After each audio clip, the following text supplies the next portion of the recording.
welcome to Watch, Review, Repeat. This is the podcast where two best friends discuss the latest in film and television, and then do it all over again the following week. My name is Colton Brown. Joining me is my best friend, Andrew Meadows. So it's Labor Day weekend. So, Andrew, have you been enjoying your 3-day weekend so far? Listen, I don't get many days off, man, so I fully appreciate every amount of time off I have. It's been a pretty good weekend for me. How about yourself? What have you been up to? I've been working. Okay, that's less good than my weekend. Yeah, so we're kind of on the polar opposites. As I've been working the night shift for a few months now, and they put me back on days, and it's been an adjustment to say the least. So this week we're covering Marvel's Inhumans, and a little precursor to our main review is I wish I did not go waste the money. I spent $20 to see that movie. Yeah, I was going to wait until we got into it, but I might as well go ahead and issue my formal apology for forcing you to watch this so we could talk about it here. Yeah, thanks a lot, asshole. It's $20. I'll never see you again. Yeah, it was something. But you know, we'll get into it in a bit. Let's go ahead and kick this off with the latest in news. Yeah. So first bit of news I think we want to talk about is concerning the Hellboy reboot. So there was a bit of controversy here in regards to the casting of Ed Skrein as a character named Major Ben Damio. Now, in the Hellboy comics, he's a half Asian character, and Ed Skrein, most notably, is the first Dario Naharis on the Game of Thrones. He was also the villain Ajax in the Deadpool movie, and I believe he played the Transporter in the Transporter reboot / prequel. I didn't actually see it. I just know he was in it, and it looked real shit, so I avoided it. So he's not half Asian or any part Asian. So there's been a lot of issues with whitewashing as far as Hollywood's been concerned lately. Shit, forever, man. Sure, yeah, forever. But now that there's a little bit more of a platform for people to really kind of voice their opinions and voice their concerns over a practice like this. It's actually had an effect here. So he was cast, I think, a couple weeks ago, and after this backlash happened where people are saying, this isn't okay. Like, we need to stop this practice of casting white actors for characters or really anything that doesn't reflect their actual ethnicity. And so Ed Skrein basically, he stepped away. He stepped away from the movie. He said, representing this character in a culturally accurate way holds significance for people, and to neglect this responsibility would continue a worrying tendency to obscure ethnic minority stories and voices in the arts. So, kudos to him, really. Yeah, absolutely. I think it's tough for an actor to kind of turn away a role like this, and I think when he got the role, he was pretty excited about it. He posted on Twitter, excited to join this, and so for him to really kind of take a look at these responses, take them to heart, and say, it's in everyone's best interest that I step away from this, and good call. And I think it really sends a good message. So we haven't had any replacement casting, and some people are joking is like, watch them just cast another white guy. And so hopefully the production team has kind of taken the message to heart as well. But that obviously remains to be seen at this point. We still don't have any word on kind of who will be casting. The worst thing that I think I've ever read, and I don't think they went through with it, but I remember when Scarlett Johansson was cast for Ghost in the Shell, they cast her as a character that was named Motoko Kusanagi in the original anime and manga series. Yes. Okay, which is a very Asian character. Okay, so they cast Scarlett Johansson, and I don't think they went through with it, but I remember there was talks of them and post effects making her look Asian. It's like, wow, why wouldn't you just hire an Asian actress if you want to make them look Asian? You know what I mean? It doesn't make any sense. Yeah, so that's nothing that Scarlett Johansson herself was involved with. That was something that I think that in pre-production they, apparently considered using CGI to accent her facial features to make them look more Asian. Which, that is some of the most tone-deaf shit I've heard in a very long time. And I tell you what, as far as like whitewashing and stuff goes, I'm excited for Black Panther, man. I think Black Panther has 2 white actors in it, and the rest of the cast is all black, and it looks fantastic. The African identity for Black Panther as a character, and really for the whole principal cast is incredibly important. I mean, it takes place in an African country that, based in the comics, has principally black characters in it. So it wouldn't make sense otherwise. You know what I mean? Sure. Yeah. I mean, that's such an intrinsic part of its identity. And a lot of it is kind of like, for something like Black Panther, it is about maintaining its identity. And I think that's the case here with this Hellboy reboot for this character. I mean, you know, the original comics has him as mixed Asian heritage for a reason. So to just kind of gloss over that when you're in the casting process kind of reflects poorly on really kind of trying to stay true to the character. So, yeah. So like I said, we'll see where they go with this as far as who they cast. So, you know, you say knock on wood. We hope they've learned their lesson here, and we hope that Hollywood in general at least kind of takes notice and starts to pay a little bit more attention. Especially when the actor makes such a public acknowledgement of the problem. You know what I mean? Right. Listen, I'm backing out of this role because it's very evident it's whitewashing. I'm not going to do it. You'd think that they would. Hey, listen, now we can't do that. We need to cast an Asian character for this role. You know, but on to less controversial news. Blade Runner 2049. They released a short. It's a 6-minute short. It's called 2036 Nexus Dawn.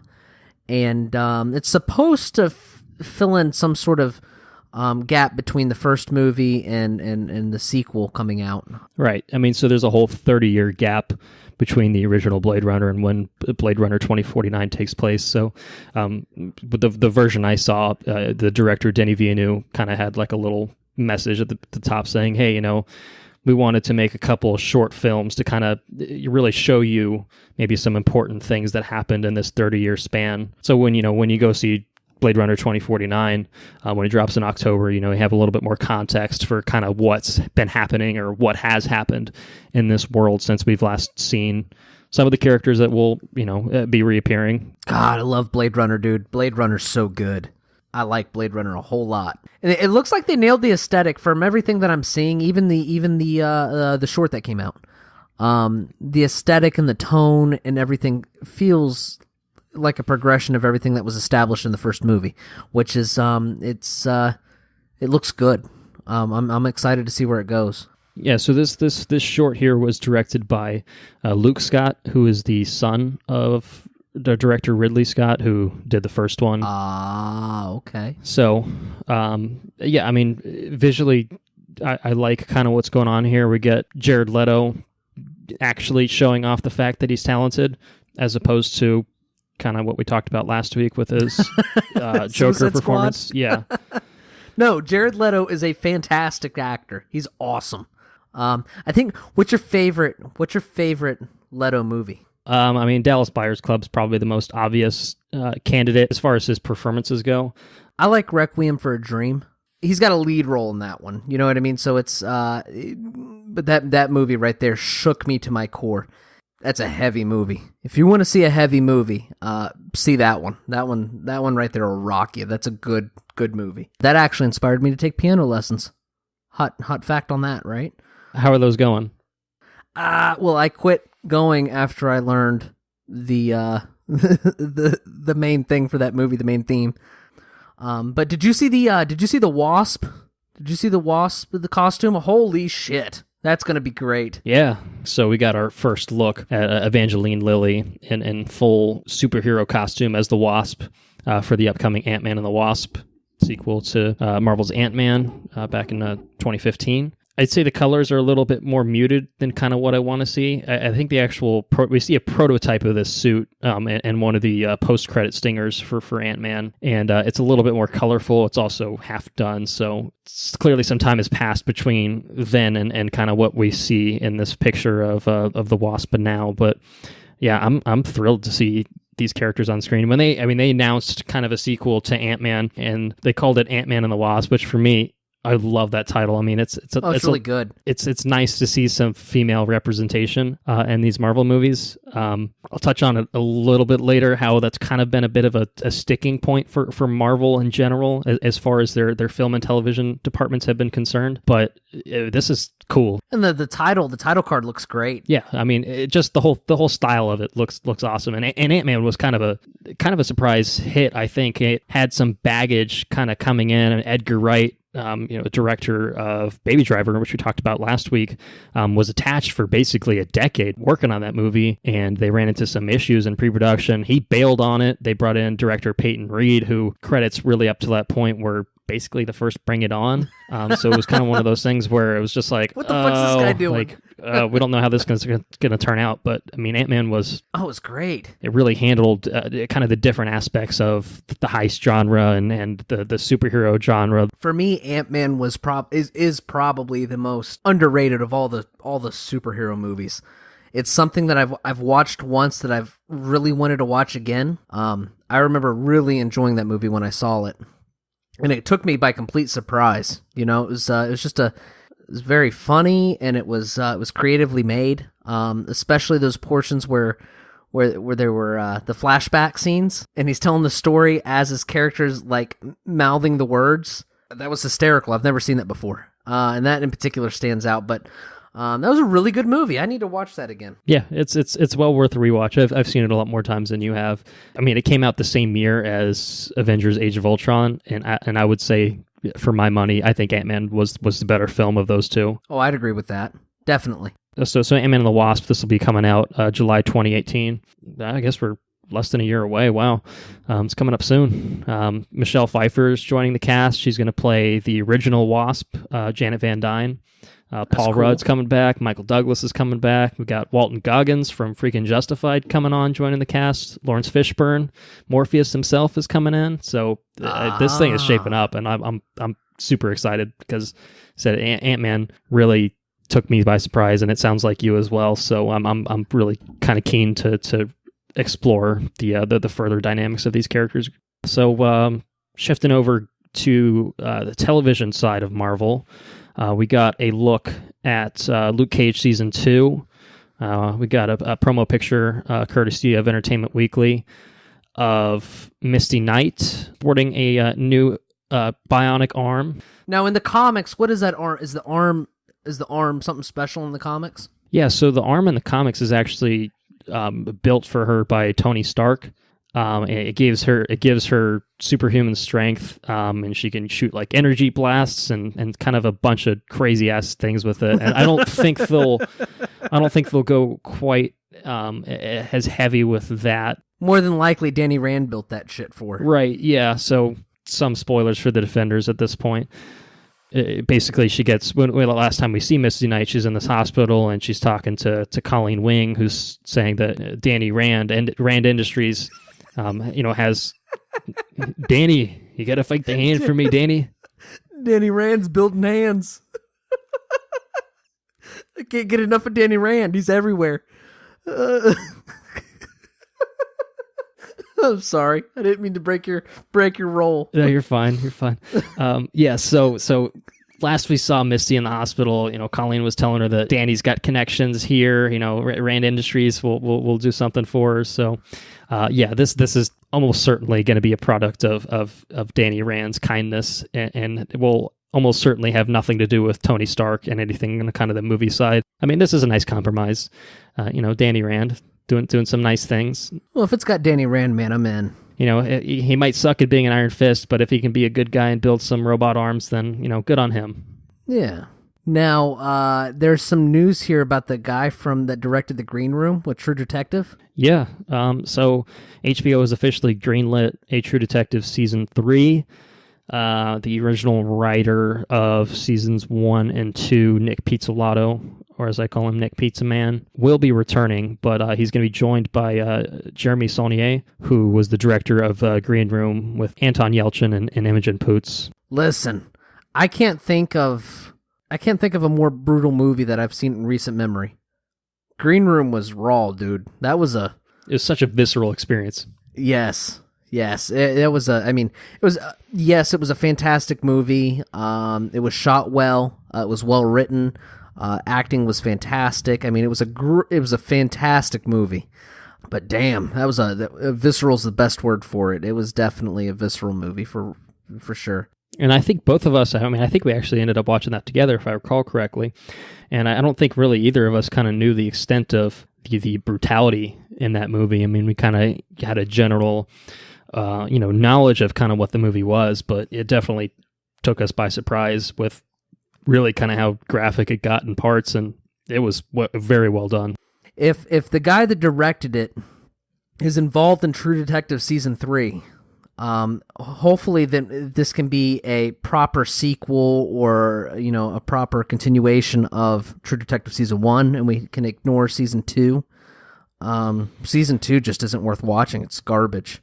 Yes. It's about as good as our main content for tonight. I mean, it's along those lines. It's just complete shit. It's definitely in the same ballpark, yeah. So I mean, there's a little bit of detail on this. The official synopsis says that the next installment of True Detective tells the story of a macabre crime in the heart of the Ozarks and a mystery that deepens over decades and plays out in 3 separate time periods. So from that reading, that sounds much, much more in line with what Season 1 was. And I think that's probably a good idea. And this also has the benefit, I think where Season 2 probably struggled the most is that Season 1 was such a high that HBO immediately was like, we need to duplicate this. And so I think that the time crunch for production between Season 1 and Season 2 was pretty truncated. And I would speculate that probably had a lot to do with the poor quality of Season 2. So, now that Season 2 was out there and it's absolute garbage, HBO probably had enough time to like, all right, let's pull back on the reins here. Let's reassess, find out what worked, and then really kind of make this something worthwhile again. Because, I mean, HBO they don't need to make True Detective. Game of Thrones is ending, yeah, but Westworld is kind of taking up their flagship status going forward. So True Detective, I think at one point was probably the golden child for them going forward. And, Season 2 happened, and, well, obviously that's not the case anymore. So I hope that HBO greenlighting this is an indication that, we've addressed our issues and we're going to correct them going forward. And something that, well, I don't know if you're aware of this, but they've already cast one of the leads for this. The guy from Luke Cage Season 1, right? Yeah, so Cottonmouth himself, Mahershala Ali, is going to play one of the lead roles in this. So and for me, that dude was the high point of Luke Cage. Right. That guy nailed it, man. He's really good. Yeah, and I think I spoke on it on one of our episodes, Moonlight. Yeah, he kind of has a smaller supporting role in it, but he won an Oscar for it, and for good reasons. So for True Detective, possibly back on track. We'll be keeping tabs on it. And, I guess the benefit of an anthology-styled series is that just because one season is terrible doesn't mean the next season has to be, because it's not continuing any of the storylines from that. I mean, they can effectively hit the reset button, and that's obviously going to be the best play for this show going forward. So hopefully we get a product that is a lot better than what we got the last go-around. So... Yeah, I mean, True Detective Season 1 I think it's probably my favorite show, I'd have to say. Maybe not my favorite show, but the probably the best made show I've ever seen, and certainly one of my favorites. And Season 2, I didn't finish it. That tells you how much love I have for Season 2. Season 2 is complete garbage. I finished it. Don't go back. Don't go back to finish it. It gets worse every time. Every week I watched it, I thought this is the episode where things pick up and all the pieces fall into place. I'm still waiting for that episode where all that happened. It just got progressively worse and worse, which is impressive given that it didn't really start on a great note either. But it just continually took a nosedive episode to episode, and boy, it was shithouse. Now, did you see the Season 4 trailer for Rebels? Yeah, Star Wars Rebels Season 4. It's final season. I know this makes you probably a little bit sadder than it does for me, mostly because I still have not watched Star Wars Rebels. You're disgraced. Much to your consternation, because I think I promised you I would be caught up on Star Wars Rebels by the time we went to Star Wars Celebration back in April. You haven't watched the first episode, and I still haven't even finished Star Wars: The Clone Wars. And so, oh man, my knowledge on Star Wars Rebels is pretty limited given how many episodes I've watched. So, yeah, I'll kind of turn this over to you for Season 4. I mean, anything in that trailer that really kind of caught your eye? It's more of the alluding to how things are going to come together and end. And if for everyone listening, if you haven't seen Rebels has some very strong episodes in each season that push everything forward. and then it's followed up by kind of filler episodes, if that's what you want to call them. But the episodes that push everything forward are just, they're so good. And I can't say that I'm sad that Rebels is ending. We talked about this when we talked about Stranger Things. It makes something more enjoyable when you have a beginning, a middle, and an end. And right. For the characters in Rebels to continue forward, because it takes place between Star Wars Episode 3 and Episode 4, and for those characters to continue forward beyond Episode 4 it would almost be a disservice to the rest of the Star Wars content. You know what I mean? Because there would be no way that these characters can exist in the same world and know about each other, and for everything to be concise. So it's probably going to be a rough ending, if I were to guess. It's no different than the last Star Wars movie that came out. Rogue One, right, where it ended badly for the characters that were in it, but it told a very important story. Right. And I think the story that's told within Rebels is an important one to be had if you're interested in Star Wars canon. Season 3 was unbelievably, just ridiculously awesome. They introduced Thrawn, and then Thrawn has since had his own book, which I listened to. And the voice actor for Thrawn was just, he was just so good. I believe it's Mads Mikkelsen's brother. Lars Mikkelsen. That's right. And that guy just embodied Thrawn. Oh man, he's so good. Whenever the character comes on screen, you're just instantly captivated. He's got his own theme music, and it's just really well made. It's a really well made cartoon, and it's definitely worth watching if you haven't seen it already. Especially if you have any stake in Star Wars, just because, like I said, it tells a story that hasn't been told before, and it's rewarding because the story has a beginning, a middle, and an end, and it's really well made. It's a good show, unlike the show we're fixing to talk about, Marvel's Inhumans in IMAX. Now, talking about Marvel's Inhumans, okay. The first thing that I noticed, okay, now I saw it in Brandon, and Brandon is a quote-unquote Limax. So I don't know if you experienced this as much as I did, but the sound, it just didn't sound like it was mixed properly. Did you get that? Yeah, I did. I mean, this whole thing across the board just felt so cheap. And kind of before we really get into our kind of extensive discussion on this, I kind of wanted to explore the history of how this project came to be, because I think it's worth examining, because this product here is so subpar that I think it really kind of warrants figuring out what the fuck happened here.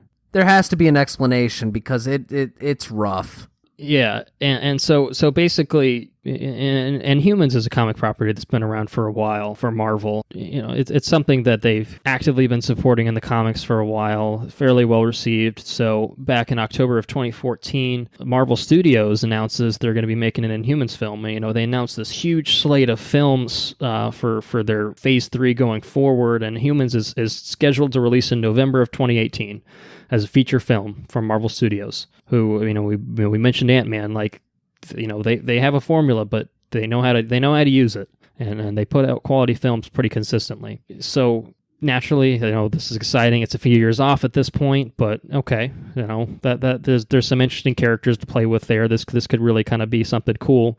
But at that point, we didn't have anything more than a logo, so nothing to really go off of. But the story of the Inhumans was introduced with Agents of S.H.I.E.L.D., right? Right. So we kind of see, I think, the cracks starting forming at this point. December 2014, the concept of Inhumans, which basically they're not really dissimilar to the mutants, in the comics, the X-Men, where basically, it's these ordinary people, something gets unlocked within their genetic code that grants them abilities to use various superpowers. So it's a little bit of a different process. Mutants are born with their abilities, where Inhumans, basically, they have to be unlocked through exposure to these Terrigen crystals is what they're called. Terrigenesis. A process called Terrigenesis is basically how those powers get unlocked, and it's kind of, your mileage may vary as far as what you might get. So in Agents of S.H.I.E.L.D., we see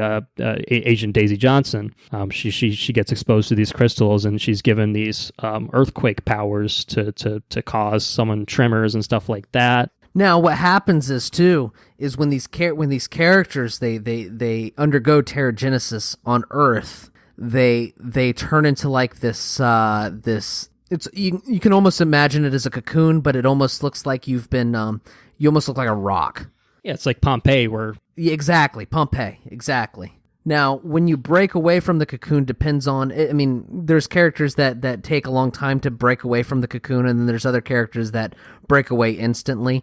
Now, if you're a human and you don't have the genetic structure to undergo Terrigenesis, you become the rock, but then you turn to ash, so it kills you. So you don't have that potential within your genetic code that would grant you those abilities. Which it's explained within the show why it may affect you and turn you into an Inhuman, or why it may just not affect you and it'll kill you. I mean, basically, it's an unpure version of these crystals, so it adversely affects the humans that aren't already coded for these abilities. Now, it's also probably worth noting that the Inhumans, the new show that's coming out, the one that we saw in IMAX, right? Those involve the quote-unquote royal family of the Inhumans. Yeah, so the comic book, the actual comic book called Inhumans, centers around this cast of characters that are a royal family that live on the city of Atalan, which is on the moon. It's basically a civilization that existed there for years in secret. They're separated from kind of these mainline characters that we see not only in the comic books but in Agents of S.H.I.E.L.D., where it's all very Earth-based. So Agents of S.H.I.E.L.D., when it comes out, it's taking the concept of Inhumans and introducing it to a wide audience, but it's not even touching these characters that are kind of the principal characters in the comic books. So Black Bolt, Medusa, the characters like that we see in this television show that we just watched, they're not mentioned. There's no references to them, so they're kind of off limits, it seems, for that because of this, the feature film that they have scheduled at this point in time. So, it's just a soft introduction to the concept of Inhumans, maybe to almost kind of seems like, all right, maybe the film and television departments are playing ball with each other, and they're going to be like, okay, you guys can use Inhumans, you can use these Inhumans that we're not planning on using in the movies. But when we get around to making our movie Inhumans, we're gonna focus on this royal family. So, you guys do your own thing. It's not going to conflict with us, and then we'll do our own thing, and that's not going to conflict with you. And that's something to look forward to. There's a story that can be told there. You can weave a story around that. Right, and there's an inherent connection between those two that is potentially exciting. Right. But of course, that never comes into fruition. And so basically, in April 2016, Marvel's Inhumans, the film just disappears from their schedule. So it's no longer happening. And basically, I think, and part of this is speculation, and part of this is rooted in kind of what we do know from various sources, is that prior to getting removed on the schedule, September 2015, Kevin Feige, who's the CEO of Marvel Studios, he's the guy that's in charge of overseeing all the Marvel Studios projects, and basically up until that point, I think there'd been some behind-the-scenes issues that hadn't really totally affected the quality of the movies, I'd say, but clearly there was some issues behind the scenes that prompted a restructuring of how Marvel Studios operated. So at this point, instead of reporting to Marvel Entertainment's CEO Ike Perlmutter, Kevin Feige now reports directly to the Disney CEO Alan Horn, and at this point, Marvel Studios, Lucasfilm, and a couple others are affected by this. They're all under the Disney umbrella by this point. Basically, in doing this, they kind of get around the obstacle that has been Ike Perlmutter up to this point. I mean, Ike Perlmutter has been a thorn in the side for the Marvel Studios basically since its inception. I've seen a couple articles on the internet. He's a very frugal man. He's cheap. Basically, they offered Mickey Rourke for Iron Man 2. They offered him $250,000 to do the role. That is hilariously insulting. Well, for anybody to work on any Marvel movie and to make the amount of money that Marvel makes, any Marvel movie makes, $250,000 is just a spit in the face. I mean, yeah, and that's just the start of it. Samuel L. Jackson, same thing. They ran into contract negotiation issues because they were lowballing him, and at this point when they're doing these negotiations, he's shown up as Nick Fury in the post-credit scenes for Iron Man, but this is pre-Iron Man 2. This is kind of before he's really kind of the architect of the Avengers. Eventually they're able to pull together a 9-film contract for Sam Jackson, but it wasn't easy getting to that point. We also saw Iron Man 2, Terrence Howard, who is the original James Rhodes War Machine, got recast by Don Cheadle, and Ike Perlmutter says, people aren't going to notice it because black people look the same. Oh, what a piece of shit. No, he didn't say that publicly, did he? No way. Again, it's one of those things. There's sources that quote him as saying that. There's no videos of him saying that, obviously, but... Oh man! And that's again, we're just getting started with this guy. The Avengers comes out. I think there's 3 toys of Black Widow compared to 1,000 for all these other characters because girls don't buy toys and girl toys don't sell well, which is total bullshit. Oh man! Iron Man 3 is supposed to have a female villain as its big bad. People aren't going to buy toys of a female villain, so they forced them to rewrite the script entirely to reduce the role of that and change the main character. So we end up with Guy Pearce as the villain in that movie, and it's just oh no. And you look at the fact that you look at their schedule, and I mean Ant-Man and the Wasp 2018 is going to be the first time that we see a female character even named in the title of a movie. I mean Iron Man came out in 2008. That's a literal decade. And Captain Marvel is going to come out in 2019 with Brie Larson as Carol Danvers, Jeez. Captain Marvel, and that's 11 years. And that'll be the first movie for Marvel that a female is actually the main character of. And say what you will about DC's output in terms of film quality, but at least they had the common sense to think that there's an audience for this. Let's make Wonder Woman. And Wonder Woman has now outgrossed Captain America Civil War. It's going to outgross Iron Man 3. It's made over $400 million domestically. And that's insane. That. Absolutely insane. Women have money that they can spend on TV, on movie tickets. Oh, man. So yes, in summary, Ike Perlmutter, notorious piece of shit. You can call him frugal or whatever the hell you want. You can sugarcoat it as much as you want. But this guy was clearly an issue. And so this restructuring in Marvel Studios basically leads to Feige kind of being, all right, he's back in charge. He's calling the shots. And then as soon as this split happens or this restructuring happens, Inhumans suddenly gets removed from the schedule. So it's kind of just like, all right, that's a little bit of suspicious timing. But even more suspicious is in November 2016, Kevin Feige is like, yeah, we're still talking about Inhumans as a project. And then maybe a couple days later, they announced this 8-part series. It's an ABC and IMAX co-production of Marvel's Inhumans going to be on TV. And IMAX. And it's worth noting, of course, that the restructuring was only for Marvel Studios. It didn't impact Marvel Television. So Marvel Television is still reporting directly to Ike Perlmutter. So the fact that as soon as the movie side of Marvel regains control of kind of what they can really dictate and what they want to do, this comes off the schedule. And then immediately the TV side, who is still under this control, announces this co-production. It just reeks of his involvement.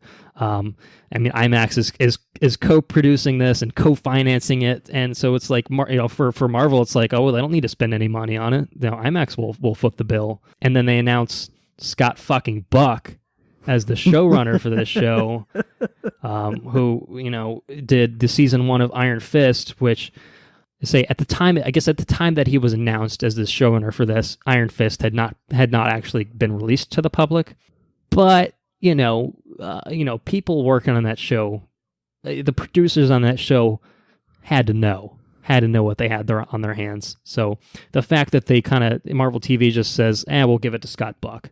We'll give it to Scott. I like to fuck up TV shows, Buck. To me, it speaks volumes. And so I kind of go into this history of kind of this project because you can really see why this turned out the way it did when you really kind of examine how it kind of shifted from, here, we're going to do a feature film in a few years, to fuck it, let's just crap out a TV show of it. And I think in terms of quality, I mean, I think that's exactly where you land, is that this just feels so rushed, so cheap, and it's just absolute garbage. It's bad. So basically, we kind of talked about, the concept of the Inhumans. They're living on this, hidden city over on the moon. And so this show basically revolves around a military coup that removes the royal family from the moon within like 20 minutes of the first episode. And, they escape to Hawaii, of all places. Yeah, I mean, so the whole premise is on the moon, Terrigenesis works a little differently. Presumably, their process is more refined because they've been exposed to these crystals and the technology for far longer than Earth has. That's the way I took it, anyways. Mm-hmm. And when you're a regular human, if you happen to reside on the moon and you don't have the genes you don't have the genes that make you an Inhuman. Right. I mean, they'll give you powers of any sort. You're human. You're human, but you don't die. Right. Right. So now you're stuck living on the moon, but you don't have any powers. And apparently, there's some sort of I can't even remember the character's name, to be honest with you. I find it trouble to recall their Black Bolt, I think. Right. He's the king. He's the king. Well, his brother Maximus. is a regular Maximus. Maximus is a regular human, and he there's definitely resentment for him not having any powers. Right. Yeah. So Black Bolt is an Inhuman. Most of this royal family that rules over Atalan, they do have powers. Everyone except him, except Maximus. Right. And so he harbors a little resentment, and he thinks his brother's pussyfooting around with handling problems on the moon. And so he rebels. Yeah, he rebels. And everybody, the rest of the royal family essentially flees to Hawaii in different locations. And now we have the setup for a wonderful TV show. The whole concept of this iteration of the show, I mean, basically it strips all the interesting elements out of what this could be. It could be an interesting viewpoint of this hidden society on the moon, the royal family, their dynamic, and basically it just pisses that away after 20 minutes. That's far from the only issues with this show. I mean, it is one of those things where it's very much structured around the fact that they had to cheap out as much as possible. So it's cheaper to film on location on Earth than it is to create this big elaborate society and big elaborate city on the moon. And we do see parts of it, but it's just we mostly just see the inside of hallways. So there's some gray hallways and some gray corridors and some white rooms and some white circular rooms, and it's just such a drab visual style. I mean, everything to this. You mentioned the sound mixing. Yeah, it was horrible. That's the worst. The sound mixing was, yes. It felt like I sat, and you sit inside this nice theater and you got this massive screen, okay? And it literally, I couldn't hear a back channel. It felt like it was all coming from the front. No, it was the same way at my theater. And I know, to be fair, this is a TV show. It's a TV show that's going to be airing on ABC at the end of the month. So TV shows obviously are going to have a lower production budget than big feature films were, but they kind of touted this as like a big co-production between ABC, Marvel, and IMAX, and it's like they put absolutely no effort into trying to maximize that experience. And, it's like they realized too late in the game that, we didn't really think about kind of the concerns. I mean, the IMAX should be, it should be emphasizing the verticality of the cinematography. It should be emphasizing to the sound design of it, and it's just, you said, the visual style is just so poor, and it looks so cheap, and I'm sure because it is cheap. But between that and the sound mixing, I mean, it sounds, I think it would sound bad on my television coming from my television speaker, but when it's blown up until this big, massive format, and we've seen, some real movies in IMAX that absolutely, I mean, Dunkirk most recently, the sound design of that movie blow your way. Was some of the most incredible sound design and sound mixing, and really kind of auditory experiences that I've ever experienced in IMAX. So, and to be fair, you don't expect that going to see Inhumans, but you expect 5.1 surround sound at least. It felt like it was coming out of 3 channels. Right. I mean, you say I expected some sort of effort to be put into the production process as far as converting it to IMAX. I mean, you know, Game of Thrones a few years back kind of did this thing where they showed, I think it was the last couple episodes of season 4 in IMAX. I went to see it, and it was awesome. And because, I mean, yeah, Game of Thrones has a significantly higher production budget than this show has or ever could have, and that's fair to say. But they did put some serious effort into, you know, mixing it properly and making it so that the actual theater experience would be worth worth paying however much you paid for. Man, I think I might have paid $20 for that back in the day. I actually saw it over in California. That's fair though. I mean, not to say that. I mean, $20 for a movie ticket is expensive. Don't get me wrong. Well, we pay $20 for, you know, IMAX experience over in Orlando every time we go. But it's an experience. It's worth it. And we know going in, like, oh, you know, they're going to put some effort into this. So, you know, it justifies the price, I think. And whereas something like this, it's so lazy, it's so low effort that it's just kind of just like it's almost baffling that they even decided to release it in IMAX like this. I mean, obviously Absolutely. They were probably contractually obligated to do it based on, you know, the terms that they agreed when they made this co-production, but it's just... Do not waste $20 to go see don't waste any money to go see this shit in theaters. Yeah, 100% a waste of money in theaters. And I mean, I think what really falters with kind of the IMAX experience is that it highlights how low budget it is. And, you know, we mentioned the cinematography, we mentioned the sound mixing, but even the costume design just is garbage. Bad. The CGI, I mean, we get Lockjaw, who's this 2,000-pound big, you know, bulldog basically that can teleport around, and I think that in terms of TV quality, the CGI is fine. But you blow it up on a 2-story screen, it amplifies all the shortcomings of that CGI work. Right, and you know, if I saw that on my, you know, TV in my living room, I wouldn't think too much. I'd think, yeah, that looks pretty good for TV, especially for, you know, something that's on ABC. But like you said, you put it on an IMAX screen, and it really highlights the flaws. And it's just like, this was not ready. Medusa's got her hair is prehensile, and she can use it to fight and do tasks with, or whatever the hell she wants to do. Oh my God, it looks so horrible. It's bad. Everything about this, really everything about this is just so low rent and just... I think the worst thing though is probably I mean, okay, it's hard to blame something entirely for being bad if you don't have the money to make it good. Right. You know what I mean?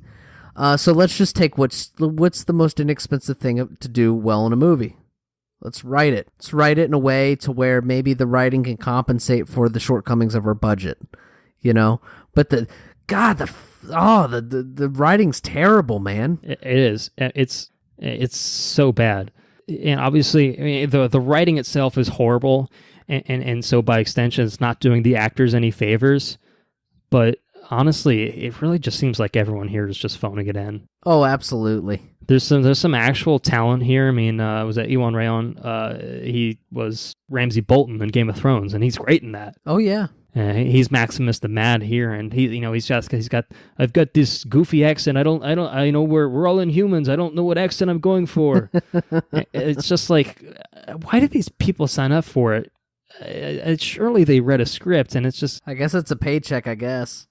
I don't know if I should feel bad for these actors, because like I said, I mean, obviously the script's not doing them any favors, but they're not doing themselves any favors either. It's just... It's bad. It's really bad. It's just like, I don't even know what to say other than just avoid at all costs, because I know we could, you know, bang on this thing for a while here and really kind of dissect what's terrible about it, but, you know, we'd be here all night. We'd be here all night talking about every little thing in this that is just so incomprehensible, how they thought this was okay, and how, you know, certain takes for actors, they thought this was okay. I mean, I think probably the one thing that stuck in my mind, and of course it's the first thing that we really see as far as dialogue and the, you know, the scenery and stuff, is we see this setup of there's this character Triton, he's a green guy. He's got a little fin on his head and some horrible makeup.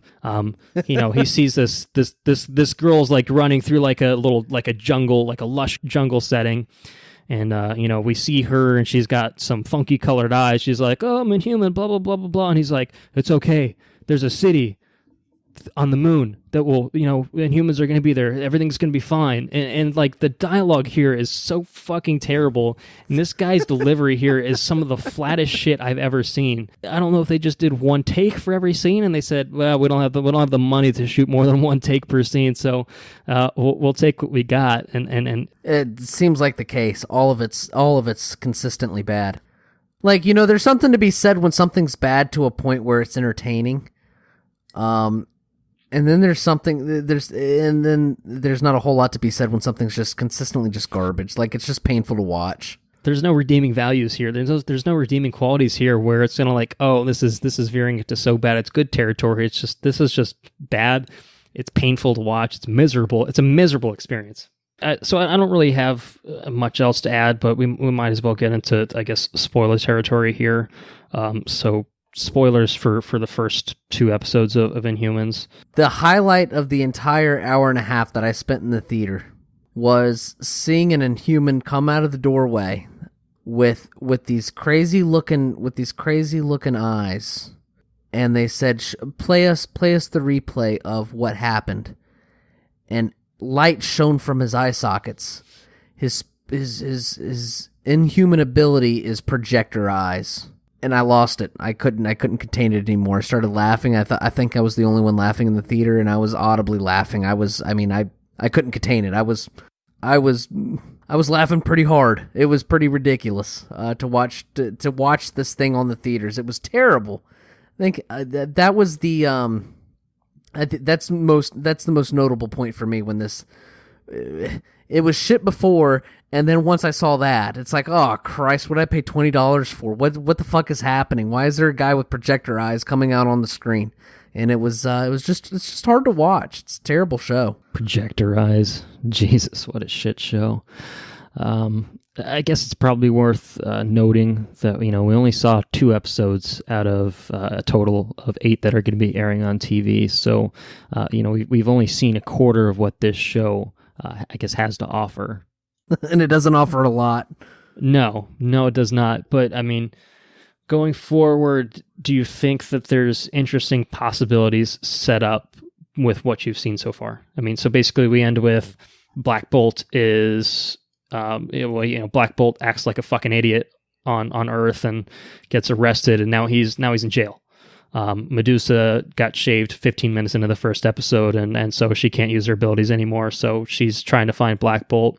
Karnak, who has the ability to predetermine scenarios or something like that. I have no idea what his power is. He doesn't know how to use his ability anymore, and he's good at delivering one-liners that fall flat at every opportunity possible.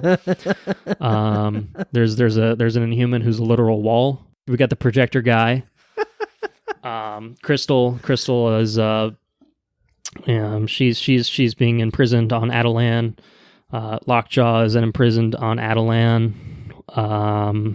Because we don't want to use the CGI dog. It costs too much money.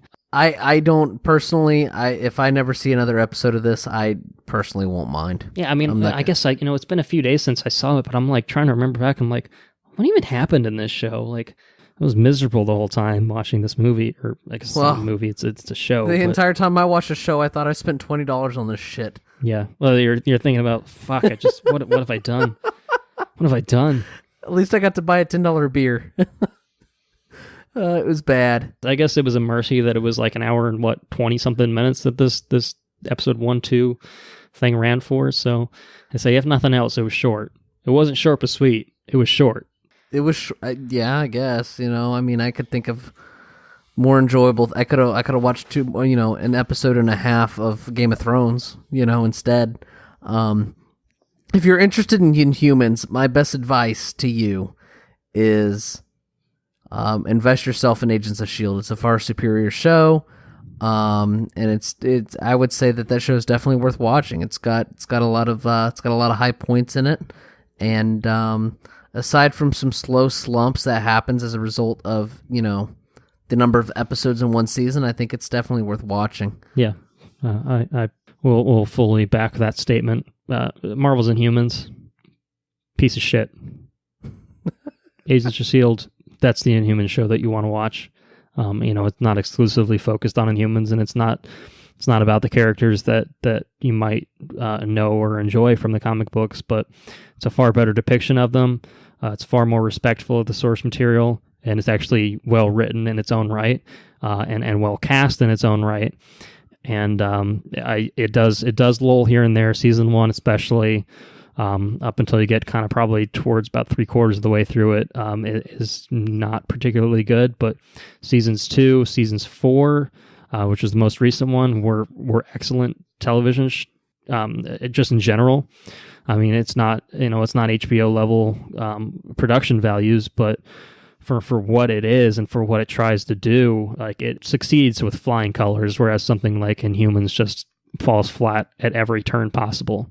Yeah, I mean, that's all I got to say about Inhumans is don't do it, man. Stay as far away as you possibly can. Aside from wasting $6 and an hour and a half of time, what else have you been up to this week? This week, let's see. Well, I guess when we recorded our last episode, I think the finale for Game of Thrones season 7 was airing or was about to air. So I got to watch that in the span of time since we last recorded. So I know you'll probably be talking pretty extensively about Game of Thrones as well. So just out of curiosity, how far along are you in it? I am in season 6. Okay. I'm catching up. I'm not quite caught up yet. It's good stuff. Yes, it is. It's very good stuff. So it sounds like you're pretty close to being caught up. So I'll kind of hold off on talking about what I thought about season 7, so we can kind of maybe run through it together next week if you're caught up by then. Yeah. So and the only other thing I've really been actually not watching, it doesn't really, I guess, fall within the purview of this podcast per se, but I'm going to talk about it anyway. Queens of the Stone Age came out with a new album called Villains, and it's freaking great. From what little bit I listened to, because we were listening to that when we went to go see Baby Driver, right? Mm-hmm. Yeah, it's pretty great. Yeah, it's real good shit. It's 9 songs. I think it's just under 50 minutes, so it's a little bit of a shorter album, but it's really good stuff. I still kind of need to listen to it a few more times to kind of wrap my head around which songs I really enjoy. But off the top of my head, the first track, Feet Don't Fail Me, kind of has a Them Crooked Vultures kind of vibe to it, which I loved when they came out with their album. I guess probably close to a decade ago now. Yeah. Yeah. Head Like a Haunted House and The Evil Has Landed. Those are the 3. Oh, and Domesticated Animals. So 4 out of 9 so far, and I haven't listened to it as much as I listen to these things over and over and over again, and naturally you find songs that either you start to appreciate less or you start to appreciate more. So yeah, this album is awesome, and I'm a huge Queens of the Stone Age fan. I saw them live. You've seen them a couple times though, haven't you? Yeah, I have seen him a couple times. The first time I saw him was a long time ago, when they played with 9 Inch Nails and Death from Above, 1979, and that was an excellent show. But that's so long ago that I don't really remember it a whole lot of it. But I saw him more recently in Jacksonville before I moved here, so it's probably been 4 or 5 years, I'd say, since I saw them. But it just incredible live show. It's just an incredible band, and I'm happy to see that their output as far as albums are concerned has maintained the quality that they've really had since the beginning, which they've been around for a while. 1998 was their first album, so I mean they're coming on 20 years here, so it's cool to see a band like that really going strong and keeping it fresh too. What have you been up to? Anything besides Game of Thrones, or anything you want to kind of touch on for Game of Thrones? There's a lot of things that I'd like to touch on. Surely season 6 and everything prior to season 6 is, I can touch on that. Yeah. Okay. Yeah. So they killed Jon Snow, which was pretty pretty hardcore, especially little Ollie. I think that was his name. Yeah, fuck Ollie. Yeah, a little piece of shit. There's a whole subreddit dedicated to people just posting a bunch of memes of fuck Ollie. Is there really? That makes me feel good, because I think those exact words came out of my mouth when he stabbed Jon Snow. Fuck Ollie, a little piece of shit. Yeah. What's he doing? Well, not only that, he killed fucking Egret too. He did. Yeah, he's definitely he's a cruel This little guy's fucking kid. up Jon Snow's life. Yeah. Shit. Yeah, it's rough, man. What's her face is an old lady. You know, she takes off her necklace and she's fucking old and she's got some sort of thing coming out of her stomach and you know, which I didn't see that. You know, you watch so many episodes of Melisandre. Yeah, okay, and you know, she's a pretty attractive redheaded lady. You know, and then she takes off her necklace and she's this old deformed looking haggish witch lady. It's like oh no. That's ruined forever. Yeah, you know, but she did bring Jon Snow back to life, which was pretty great. I'm really enjoying Bran's story arc and his exploration of history in the way the stories that he's been told, how they kind of differ, you know, from what actually happened. I enjoy his story a lot, and that was one thing that always intrigued me in the books as well, was the Children of the Forest and what's north beyond the wall and some of the supernatural things that have been forgotten through time. And I think that's one thing that George R.R. Martin did a really good job of in the book was, you know, life has progressed south of the wall and through these short summers, and people tend to forget the struggles of their fathers and stuff, you know what I mean? Right. And Bran ventures north of the wall to find to find some of the supernatural elements of that world, and I think I find that portion of it very interesting, almost the same way as Daenerys is over across the sea, and she lives in an area where those supernatural aspects are they're more accepted and they're more widely known than over in Westeros. And it's a very rich story, man. It's really good. And it's a bingeable show too. You know what I mean? Right. You can episode after episode after episode. And I mean, I've been grinding it out now for 2 weeks, and it's been a pretty good experience. I also picked up a new video game this weekend, and I got Mario and Rabbids Kingdom Battle, and that's pretty good. I've been enjoying it. It's almost like an XCOM sort of like game. It's like a tactical RPG, right? Yeah, exactly.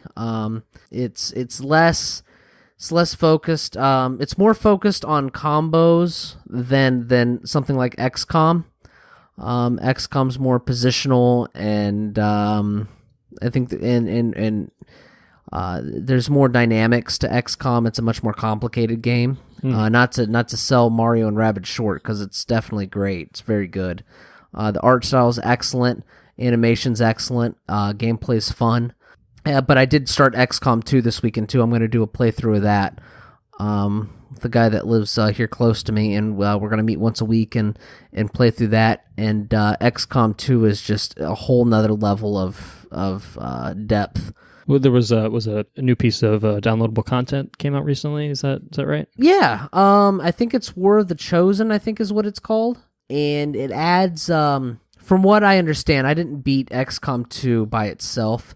But from what I understand, it adds these 3 different factions to your you essentially have these permanent characters to your roster, and they're not permanent because they can die, and if they die, then you're done. But they're like hero units in other video games. You know what I mean? They're just different than your conventional people. They're a little stronger, and they have different abilities and such. Difficulty. So when we're playing the Iron Man, which there's no you can't save scrub, which means if you fail, you can't reload your last save point to make it so you don't fail. You fail and you move on. So this last week, we just started it, and one of my random characters looked identical to Bob Ross, so I made Bob Ross. And Bob Ross turned out to be a heavy guy with a heavy machine gun and a rocket launcher. We're just gonna have a happy little machine gun right here. That's it. And we'll just go ahead and use this rocket launcher. There's a rocket launcher right there on the ground. We'll just go ahead and pick that rocket launcher up, and we'll fire off a rocket here. It was I changed his biography, so Bob Ross now paints death, is what it is. And his Okay. his machine gun was called the Brush, and well, anyways, Bob Ross got severely fucked. He got. Oh no! Yeah, Bob Ross got murdered. No. It was a terrible experience, and I distinctly I reacted just how you reacted whenever Bob Ross died. No, Bob, come back. That's exactly what I did. And I asked Robbie. I said, Robbie, can we reload this? He said, no, dude, you checked Iron Man. We can't reload. We can't get Bob back. Bob's gone. Oh, no. Like, no, Bob's gone. It was it's rough. But that's XCOM. And that's kind of the high point of XCOM is you have these characters, and for some reason you have limited character development and stuff. I mean, you can get as in depth as you want with it, but it's not like they have any sort of real story unless you give it to them. Yeah, but you still get invested in them because you put all this, work into really molding them and shaping them, right? Absolutely. You know what I mean? You can choose what they look like, and you can choose their weapons and stuff, but you spend an hour on a mission with one character, and then he progresses, and then you go over to the next mission and you spend another hour with him again. By the third mission, you're pretty attached to him. He offers a lot to your squad. He offers a lot to the progression of the game.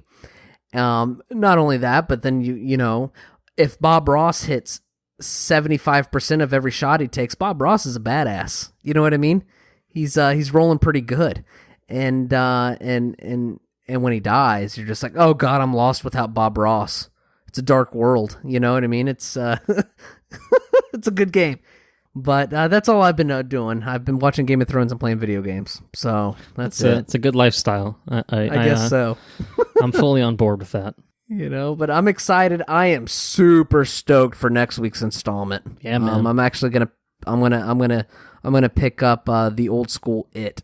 Yeah. So we're covering next week. We'll be covering the new film adaptation of Stephen King's It. Yeah, I say it's a good time to revisit the old '90s miniseries. I'm excited about it. We'll see how it goes. Hopefully, it's a whole lot better than what we spent our money on this week. Yeah. Well, I think by default it almost has to be better. We'll see. Yeah, I'm excited about this. I think the new film looks pretty cool. And I am excited to kind of dive back into the miniseries because it has been probably since my childhood that I've really experienced it. It's been a long time for me too, man. Yeah, so that'll be cool. Yeah, I mean, I guess that'll do it for this week then. We're going to thank everyone again, of course, for listening to the podcast. If you have any feedback, any comments, suggestions, anything like that, you can send that over to our Gmail account. That's going to be watchreviewrepeat@gmail.com. Any other helpful links are going to be found at watchreviewrepeat.com, so that'll get you to our Facebook page, to our Twitter feed, to our iTunes feed, Google Play feed, depending on kind of what phone you're using. If you'd be kind enough to leave us a review on anything through whatever store you're using us, that would be awesome. That'll help us bump up the charts and maybe get some new listeners in on the fun. But credit over to Kevin MacLeod over at Incompetech.com for our intro-outro track Mechanolith, licensed under the Creative Commons by Attribution 3.0 license. And I guess don't see Marvel's Inhumans. That's it. Avoid it. Andrew, you want to take us out? Yeah. I appreciate everybody for listening and sending all their comments and everything else. It's It definitely inspires more activity when we get feedback. So if you have anything you want us to answer on the podcast, or want our opinions on, or anything for us to cover in the future, definitely shout out and let us know, and we'll get it done for you. Until next week.